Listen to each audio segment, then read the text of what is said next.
From battlefield to bomb shelter, from home front to hospital, from volunteer rosters to victims lists, women experience war in distinctive gendered ways.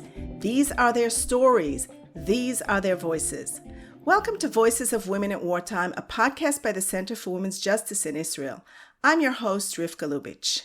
Today we are going to talk about Chayalim Bodedim, lone soldiers. I've been wanting to talk about the issue of lone soldiers since the beginning of this podcast, and now I'm finally doing it. A lone soldier is a soldier in the IDF with no family in Israel, either because he or she came from abroad, or because he or she is an orphan or maybe comes from a broken family in Israel. There are about 7,000 lone soldiers serving in the Israeli army right now. Around 50% of them come from Jewish communities around the world, and another 50% are from broken homes in Israel. Some are from low socioeconomic backgrounds, and others come from ultra-Orthodox families and were shunned by their families and communities when they joined the army. I actually wasn't aware of these soldiers who come from abroad and have no family in Israel. I came to understand a little bit about it when our community in Nir Tzion decided about 5 years ago to take upon themselves as a community the hosting of a group of lone soldiers from Europe who were joining the army through Garin Tzabar, the Israeli lone soldier IDF program. My husband and I were appointed one soldier, Chaim, who we hosted throughout his years of service. He and his friends were given rooms in Nir Tzion, and he came to our home for weekend meals, and we visited him in the army. We were kind of like his family and parents since they were in England. Chaim has since gotten married and settled down in Israel, only to be back in the army now because of the war. The whole issue of lone soldiers is quite amazing on multiple levels. But before we dive any deeper into this topic, I would like to introduce our guests today, two wonderful women. First, Arlene Abrams, mother of a lone soldier, will share with us her son's story and what it's like to be a mother of a lone soldier when her son is on his own in Israel and she and the rest of the family are in America. Hi, Arlene, and welcome to this episode, and thank you so much for agreeing to come on and speak with us. Oh, it's my pleasure. Thank you for inviting me. We also have another wonderful woman, Nancy Ellen Tuggle, from Ach Gadol L'Chayalim Bodedim, which translates as Big Brother/Sister for Lone Soldiers. Hi, Ellen. Lovely to have you here today, and welcome to our show. Wonderful to meet you. Good to be here. Okay, so first I'd like to hear from you, Arlene, a little bit about your son, Efraim, who is finishing his service in the army and living in Jerusalem right now. So how did he come to the idea in the first place of wanting to serve in the Israeli army? Start from there, maybe. Okay, well, we moved to Israel. We were the first Nefesh B'Nefesh flight, actually. We moved to Israel when he was a year and a half old. And it's something he always knew he was going to do. From the moment he could speak, he knew he was going to do it. And when he was about 11, we moved back to the States because all of my kids went off to college or whatever. Life brought us back to New York. So he did high school in the States. And incidentally, after being in yeshiva, we switched him to public school for whatever reasons. And he was the only kid in the public school who wore a kippah and tzitzit and went to minyan before school started every single day, never missed it. This was a determined young man, a good kid. And then when he graduated high school, he knew that he was going to go off to the army. He went to Keshet for the year, and he wanted to do so badly. He wanted to do an elite unit. Well, in the middle of Keshet, COVID broke out. And all those tryouts for those elite units kept getting canceled. And so much happened that got in the way of him doing all these, I'll just call them tryouts. And one thing led to another, and he never got to do what he wanted to do. And the ironic thing is, this is really key here. He was so frustrated with the service that he was doing. He was so upset with it, seeing all his friends doing all of these things, and he was stuck doing this. And it turns out, I get so emotional saying this, he had the most important job from October 7th. He was the very first, and there is video proof of this, Chayal, the first soldier to enter in the ground invasion. Why? Because he is the commander of a D9. And D9s always lead the way, and he was the first. Wow.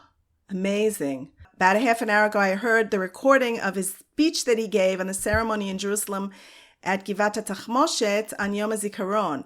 And he told all about this experience of going in, about the friends that he had that were killed, and all the funerals he's been going to. It was very, very emotional. I was listening to it and crying the whole time. Yeah, he lost 36 friends. Can you imagine? Unbelievable. This young man, while all of his peers somewhere in America are parading through these college campuses saying from the river to the sea, he's here defending from the river to the sea and the rest of the world. Wow. Tell us some of the challenges that he had before October 7th. I mean, obviously, since October 7th, everything is crazy. The challenges, of course, are being far away from home. Like I remember he would say how much, it's not that he was homesick, but he missed the comforts of home, coming home to a Shabbat meal, coming home to his family, just getting a break where he could go home and his laundry can be taken care of, something convenient, something easy, a hug. I remember him saying how much he misses just coming home to a hug. So these were the challenges, plus COVID and the isolation of he was in, I think he spent the first, in total, I'd say maybe 200 days in isolation, over, not combined, not consecutive, Yeah. but Oh my overall God. through COVID. And it was so lonely. Being that lonely is devastating for your mood.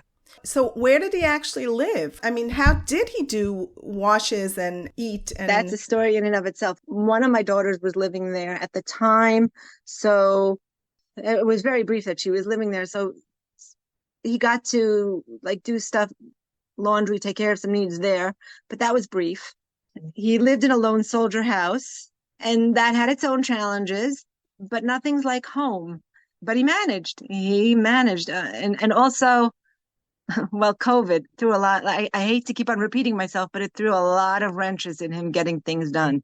Everything was so distant and isolated that it made it almost impossible for him to just function as a regular person. And when he came to Israel, did he come as part of a group or did he come completely on his own?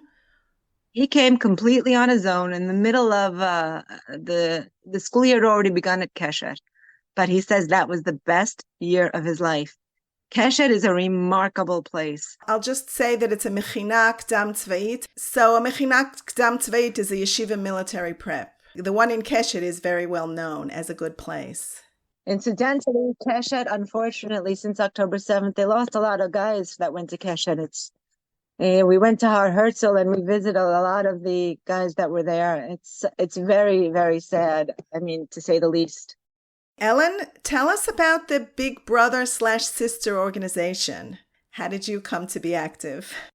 So, like Arlene, I was a lone soldier mom as well. 10 years ago, my son graduated university in California, Cal Poly, and he came at his graduation party. He said he wanted to make Aliyah and join the IDF. I said, okay, but he needed to do all of the search and finding out all the information on his own, which he did. And he was amazing. 6 months later, I was sobbing as I was putting him on a plane to go. It was a difficult time for me. And finally, he ended up joining the Navy. And he was what's called a double limb. He was a part of the patrol boats. And he's had all sorts of fabulous experiences, but because he spoke English, obviously, the Navy was thrilled that he was there and that they could take him and do all sorts of missions. So he loved being in the Navy. He loved being a part of the double limb. His service was incredible. I could tell he grew up. You know, college was one way of growing up for Americans. But I think the military, it was a different. I'm originally from New York. And, you know, New Yorkers, we have a way of always looking and seeing, you know, who's on the street, who's around us. he now picked that up. He knew how to, he walked as a man. He grew up very fast Yeah, in well, the that. Army does that to It does boys, that obviously. too. Yes. Yeah. What put this idea in his head? I can't get over the idea that boys or girls come from all over the world to Israel to join the Army. It just blows me away. How did he get this idea? Did he know anybody that did the Army? First of all, they do come from 75 different countries as a lone soldier. So you're right. They come from every corner of the planet. From our perspective, did it come as a total surprise? Yes, because he didn't speak much about it. But we went often to Israel.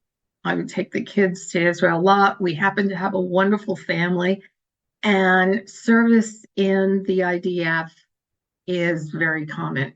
We have pilots, we have Navy, we have commanders. We have a lot of people, officers in the military. In the family in Israel, you mean? In the family Right. in Israel. So it was, I want to say it was just part of being our family.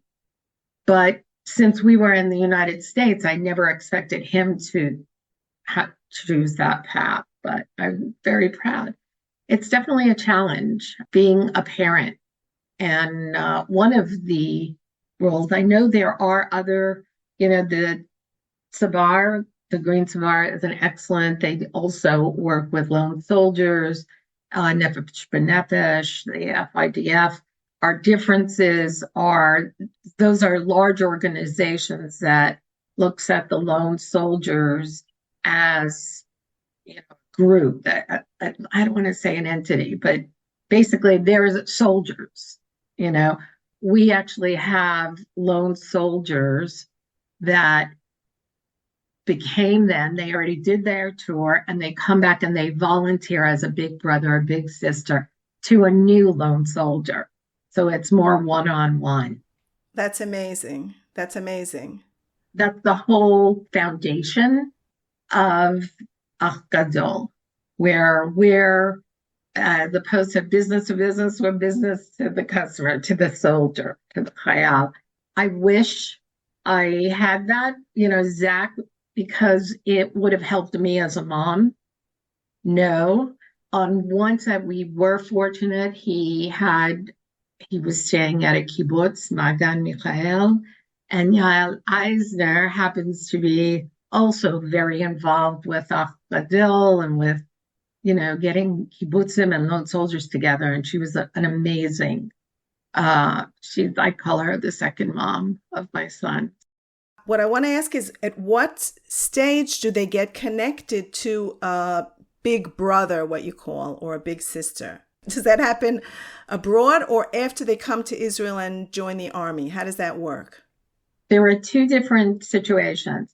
If they come, let's say, as like a high school senior, some kids actually come when they're in the 12th grade.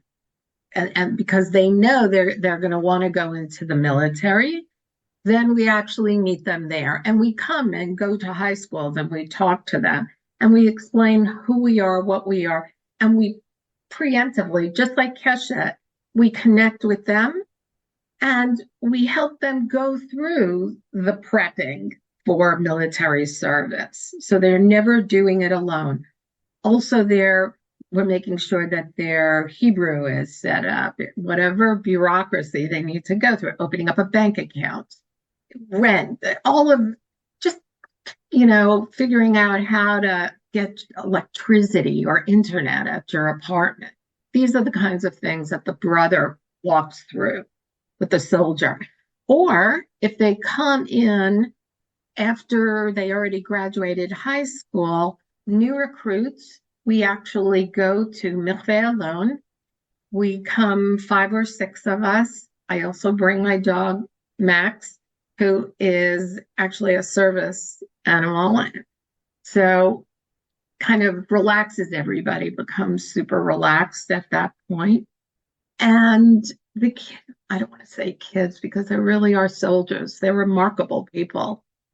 And you have these new recruits coming in and we sit down and we talk to them And we ask them where they're from. We speak to them in their language. So we always have a Russian representative, a French, Spanish, Oh, that's English. wonderful. Yes. That's so important. And they get a big sister, a big brother, and whatever they need. If they choose not, that's, sometimes you'll have lone soldiers that are from Israel that they go, oh, they don't, okay. I want to ask you, Arlene, what are some of the financial challenges that they have or that your son had? You know what? Thank God he got a lot of help from his salary. I can't say that he faced a lot of challenges because a lone soldier makes more than a regular soldier. Right, that's what I'm trying to figure out. They get a lot more compensation. While it's not making him like a millionaire anytime soon. Obviously. It's able to help him function. Plus, he also several times had to move apartments or from one house to another, and they provided a truck or a car or something for him. They really accommodate for the lone soldier. I was wondering about that because I saw him move the other day. I mean, I met him and I happened to see, and I was wondering who helps these lone soldiers move from apartment to apartment. That's such a simple thing. I was saying to my husband, maybe the army sends them a cab or a truck or whatever. So now you're saying that they actually help them with the truck. These are little things that are crazy that you can't really do it if you're on your own. Right. In this particular case, I think he took a cab and they didn't provide anything this time, but there are so many. This is the best part. There are so many people in Israel that want to help Chayalim Bodedim. It's like the magic card. All you have to do is say, "My son is a Chayal Boded," or he say, "I am a Chayal Boded." They donate furniture, they donate food, they come, they do the laundry for him. And there's also the Michael Levin base in Yerushalayim. It's like a home away from home. There's so much that the country does for the Chayal Boded. And I mean, I know we're going to touch on this soon, but my trip, I just came back from a trip to Israel. I hadn't seen my son in a year. I hadn't seen him in a year. So much to tell you about the ramifications and what happened from that. But I said to people when I was in need of help there, "Haben sheli chaya boded," right away, doors open, red carpet. They care, they appreciate because I mean, these boys are leaving the comforts of their home to do Giving something their so lives. incredible. Yeah. Tzadikim, Yeah. Giborim, Tzadikim. These boys are special. They're not boys. They're men. They're women. They're brave. Okay, so tell us what happened when you came to Israel. Let's hear about that a little. Okay, so my son was supposed to finish his regular army in April. He was planning on taking, for the last part, you get, the trip home. You get a trip home once a year when you're a lone soldier. That's one of the other benefits. So we had plans. I had another daughter who was expecting a baby, and he wanted to come in case it was a boy. He'd be there for the brit. We had plans. Then October 7th happened, and let's skip that part. Nefesh B'Nefesh and the lone soldiers were offering Operation Hugs. And I said to my son, "Listen, they approved me. I could come see you." He said, "No, you cannot visit me. You cannot visit me. It will mess with my focus." He mentioned all these different halachot, why it's essential that he has to block everything out because he has to stay focused. It's pikuach nefesh. He can't. It will just break his heart for me to come, give him some comfort and leave. I respected that as much. And we kept on saying, "We're coming, we're coming, we're coming." No, no, no. Then he got hurt lightly. He got hurt lightly. And still, "Don't come, please don't come." But he said one thing. "The one thing I'm asking, please come for Yom HaZikaron. I won't be able to make it through the day without you." And I waited to see if my husband could join me, if he could get away. And it turns out that he couldn't. So I waited till like a week before Yom HaZikaron to try and get a ticket. There were no tickets. I knocked on every door, called everybody I could think of. to get a ticket to get to Israel.